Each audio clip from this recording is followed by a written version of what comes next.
Ohio, 1997.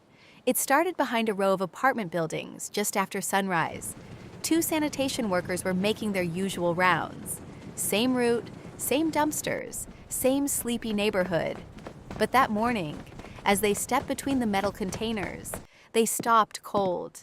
A young woman lay twisted on the ground in a position no living body should ever be in. Her skin was ghost white, not pale, not sickly, white, as if every drop of life had been drained out of her. The workers backed away in shock and called police immediately. Even the first responding officers, men who had seen stabbings, overdoses, car wrecks, and gang executions, were shaken by what they found. Because this didn't look like a normal homicide. It looked like something far worse. Retired investigator Daniel Mercer would later say there was one detail nobody at that scene could shake. It felt as if the victim had somehow been emptied. There were cuts on her neck, cuts on her chest, cuts along her wrists, inside her elbows, and on her thighs.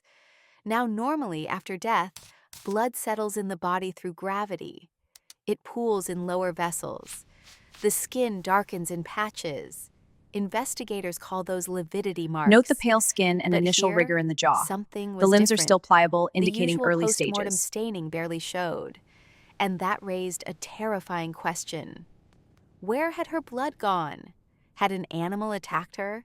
Had she been killed somewhere else and dumped between the dumpsters? Or had someone done something so strange, so deliberate, that even seasoned detectives struggled to explain it? The body was sent for autopsy.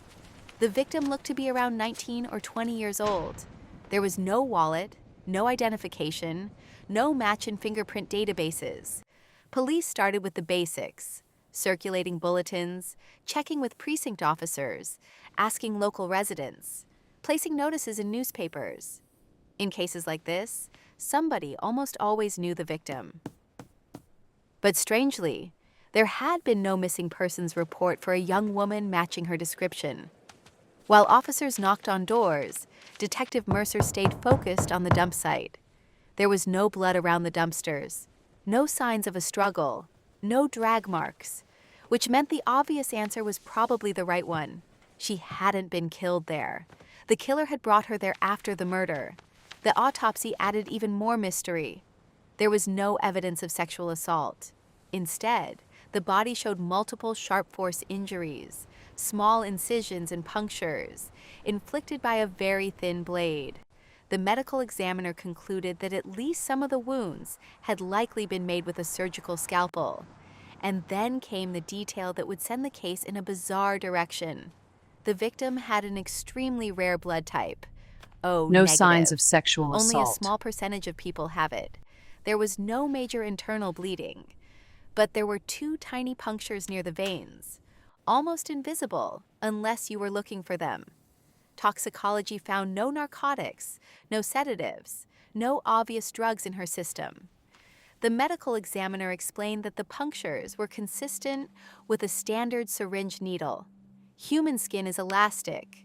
Small entry points can close up quickly and leave very little obvious bleeding.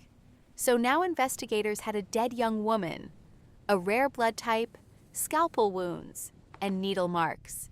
And before long, rumors spread across the county like wildfire. People said there was a vampire hunting women at night.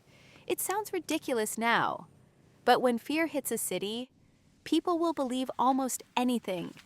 Then, finally, the victim was identified. Her parents came to the station and collapsed when they saw her photo. Her name was Emily Carter. She was 20 years old, a fourth-year nursing student, and she worked part-time as a nurse's aide at a local hospital. She lived alone in a small rented apartment on Hawthorne Street. Her parents were devastated. But what really caught detectives' attention was Emily's father. During questioning, he kept repeating the same thing over and over. "This is my fault. Nobody else's. Mine." Why would a father blame himself for his daughter's murder? That made him the first person detectives looked at closely. His name was Thomas Carter, 43 years old, a city bus driver, married, one child. By every outward appearance, an ordinary working man. He and his wife lived in a cramped shared house, one of those old subdivided homes where every family has a room or two, and everyone shares the kitchen and bathroom. Not glamorous, not comfortable, and definitely not peaceful. Under questioning, Thomas admitted that he had raised Emily strictly. Too strictly, maybe. He monitored where she went, who she saw, when she came home. They fought constantly. After finishing high school and getting into nursing school, Emily left home and never really looked back. She moved first into a dorm, then later into a tiny apartment after getting her hospital job. She kept her parents at a distance. Her father said he regretted that every day.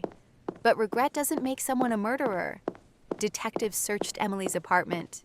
And almost immediately, one thing became clear. She had been killed there. There was blood on the floor, blood on the walls, blood in the room itself. Whoever murdered her had done it inside that apartment. Then came another surprise. Hidden under a rug near her bed was a large amount of cash, several bundles of $100 bills. Her parents were stunned. Emily had no reason to have that kind of money. She earned a small wage, plus a student stipend. It wasn't possible. Where had it come from? Investigators sent the cash to the lab, hoping to recover fingerprints. Whoever gave her that money might lead them straight to her killer. But aside from the money, the apartment revealed little else. No obvious signs of forced entry, no broken locks, no smashed windows. Emily had most likely known her killer. She had let him in willingly. Detectives then began canvassing neighbors, and one of them remembered something important. Not long before Emily was murdered, an expensive car had pulled up outside her building. 2 men had visited her, one older, one younger, both well-dressed. The younger man wore flashy jewelry, exactly the Excuse kind me, of did thing you see people anything unusual associated with last night? money in the late No, 90s. nothing at all. What The about neighbors you? had never I seen heard a them noise. before. Who were they? And what were they doing at Emily's apartment? Meanwhile, the lab returned 2 critical results. First, the total blood found in the apartment was only about 500 milliliters, far less than what should have been present if she had died from all those wounds there. So again, the question returned. Where had the rest gone? Second, the cache carried fingerprints from Emily and 2 unknown individuals. No matches in the system. Detectives pulled back and laid out the picture. Emily knew her killer. She was murdered in her apartment. Her body was later moved at night by vehicle Where did the rest of the and blood dumped in go? another neighborhood. And the missing blood, if that was really what was missing, was still unexplained. To understand Emily's life, police spoke to classmates at her nursing program. She wasn't especially social, quiet, reserved, a little distant. But one classmate mentioned a man who had been fixated on her recently, a medical resident named Kyle Marin.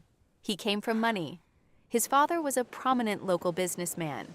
According to students, Kyle had been aggressively pursuing Emily for weeks. His fiancée was jealous. There had been arguments, embarrassing scenes. Kyle, they said, could be arrogant, hot-tempered, obsessive. Some even said he had a morbid fascination with serial killers and fringe occult ideas. Was that enough to make him a murderer? No, but it was enough to bring him in. When detectives questioned Kyle, he Kyle was nervous is arrogant. right away. He's obsessed And with under being pressure, right. he He admitted won't something stop ugly. until he wins. He hadn't really been in love with Emily at all. He had made a bet with his friends that he could win her over. He'd played the role, started fights with his fiancée, followed Emily around, tried to wear her down. But she rejected him. Publicly. More than once. According to Kyle, Emily told him her heart already belonged to someone else. He said he didn't know who. Police didn't take him at his word. They took his fingerprints. Compared them to the prints on the cache. No match. They showed his photo and his car to Emily's neighbors. No match again. Even better for Kyle, he had an alibi. The night Emily was killed, he was at a nightclub until morning. Friends confirmed it. So did security staff. For detectives, that lead collapsed. So Alibi who confirmed, was this the other dead man lead Emily fading had out. hinted at? Was he real? Or had she invented him to get rid of Kyle? To answer that, investigators went to the hospital where Emily worked. Supervisors described her as kind, reliable, and good with patients. No complaints, no scandals, nothing suspicious. But during those interviews, one detail caught Detective Mercer's attention. Emily donated blood regularly. That didn't sound strange at first. Hospitals always need blood. But Emily's blood type was O negative, one of the most valuable kinds, especially in emergency medicine. And in the late 90s, blood supplies could run dangerously low. Just days before her murder, Emily had donated blood again for a female patient recovering from a major car accident. Her name was Victoria Hale, 29 years old, severe blood loss, O negative, critical condition. According to hospital staff, Emily gave the standard donor amount, about 450 milliliters. But Victoria needed much more than that. And somehow, additional blood arrived the same day, brought personally by Victoria's father. That man was George Hale, 52, owner of several gas stations in the region, wealthy, connected, George acquired the rare used blood to getting himself. what he wanted. He said it was the only Detective way. Mercer was That's a huge immediately risk. skeptical. How does a private citizen personally acquire a large amount of rare blood and deliver it to a hospital? Under proper rules, blood has to be stored, transported, and monitored under strict temperature controls. It isn't something you just pick up and drive around with unless you know exactly what you're doing, or unless somebody is willing to look the other way. Hospital staff said George had made phone calls, paid a lot of money, and transported the blood himself in insulated containers. Possible? Maybe. But Mercer couldn't shake another possibility. What if George hadn't gotten the blood from another city? What if he had gotten it from Emily? Could he have paid her? Pressured her? Or worse, could he have had someone drain her for his daughter? It sounded extreme. But the 90s were full of things that should have been impossible and turned out to be absolutely real. Illegal clinics, underground surgeries, stolen medicine, corrupt staff. So detectives moved George Hale up the suspect list. But before they could The bring him position in is odd. properly, And these marks the suggest case movement. exploded. Check the A debris. second young woman Something's was not found right. dead, and the similarities were impossible to ignore. Again, a female victim. Again, signs of blood loss. Again, shallow cuts made by a small, sharp object. Again, puncture marks near the veins. Her name was Rachel Kane, 24 years old, worked in accounting at a local machine factory, lived alone. This time, the body was found inside her apartment, near the bathroom. Her position looked unnatural, as if someone had moved her more than once. Crime scene technicians collected scrapings from under her fingernails, hoping for a break. They got one. Rachel had fought back. Under her nails were tiny fragments of another person's skin. Now detectives had biological evidence. At the same time, George Another Hale healthy donor finally has came been in for found. He questioning. confirms your story, George. The lab had That's just right. I confirmed that knew the it. prints on the cash from Thank you. Emily's apartment belonged to George and his son. At first glance, that looked devastating. But George didn't deny knowing Emily. Instead, he told detectives something unexpected. He had paid her for blood donation, a lot of money. And according to him, Emily herself had named the price.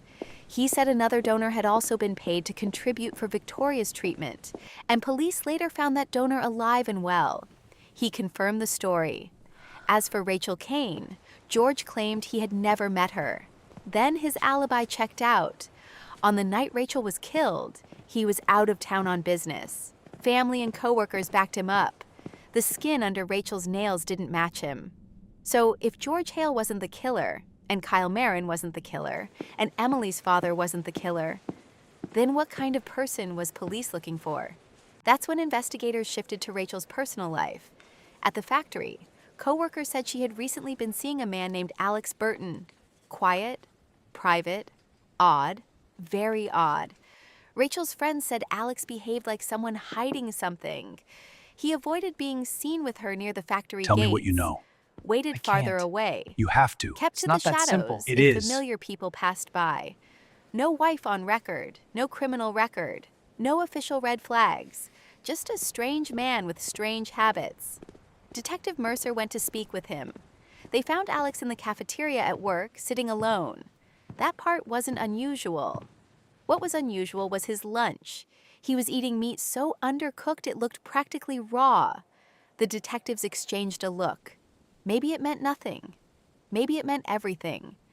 As Mercer questioned him about Rachel, Alex grew visibly nervous.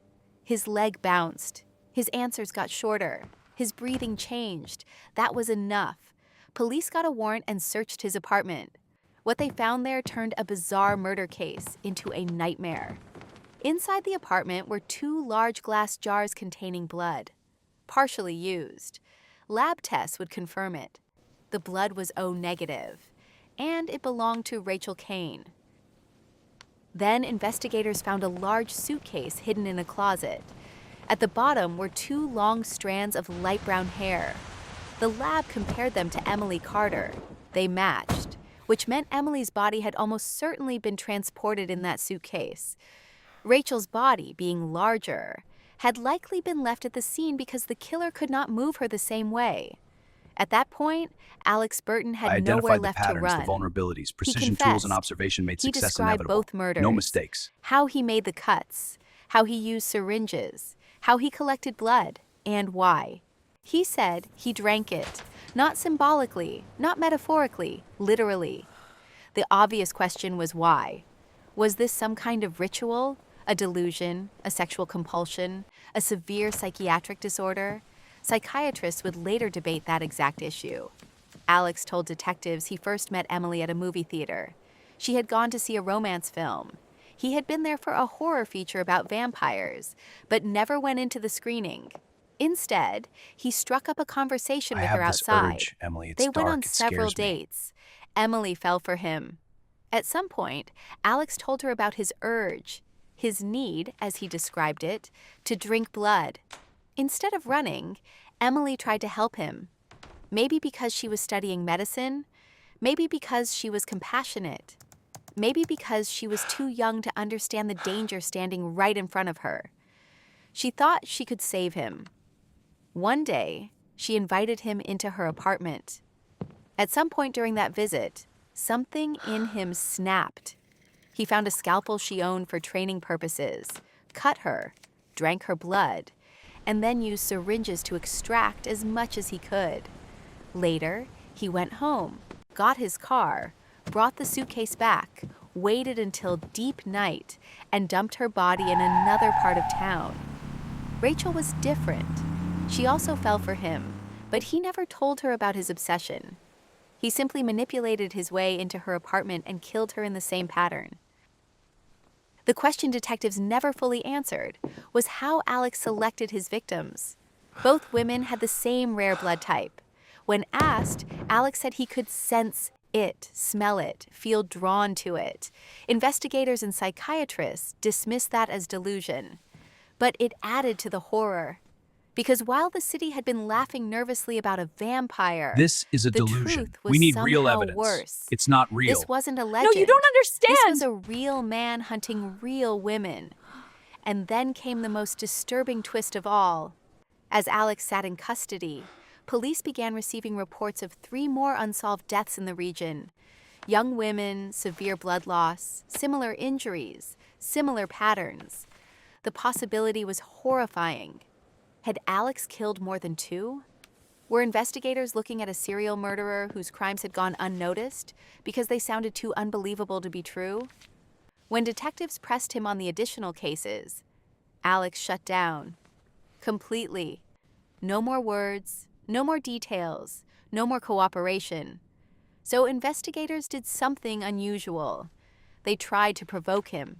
They brought him animal blood in a large jar. Alex drank it. Then, with wild eyes, he reportedly said that human blood tasted better. That sentence would haunt everyone who heard it. In the end, multiple psychiatric evaluations found Alex Burton legally insane. He was declared unfit for normal criminal responsibility and committed to a secure psychiatric institution for compulsory treatment instead of being sent to prison. And that is the part that still unsettles people the most. Because for many families, not guilty by reason of insanity doesn't feel like justice. It feels like escape. A murderer had drained women of blood, hidden their bodies, kept jars in his apartment, and confessed to drinking from his victims. And yet, he never served a traditional prison sentence. Over time, the case faded into local folklore. Parents warned daughters not to trust charming strangers. People whispered about the vampire killer of Ohio. The story became one of those urban legends so grotesque that it almost sounds invented. But detectives who worked the case never forgot the lesson. Sometimes the most absurd theory in the room, the one everyone wants to laugh at, is the one that points straight at the truth. And sometimes evil doesn't look like a monster. Sometimes it looks like a quiet man sitting alone in a factory cafeteria, eating raw meat, and waiting for the next person to invite him inside. Subscribe to the channel. There will be new stories every day.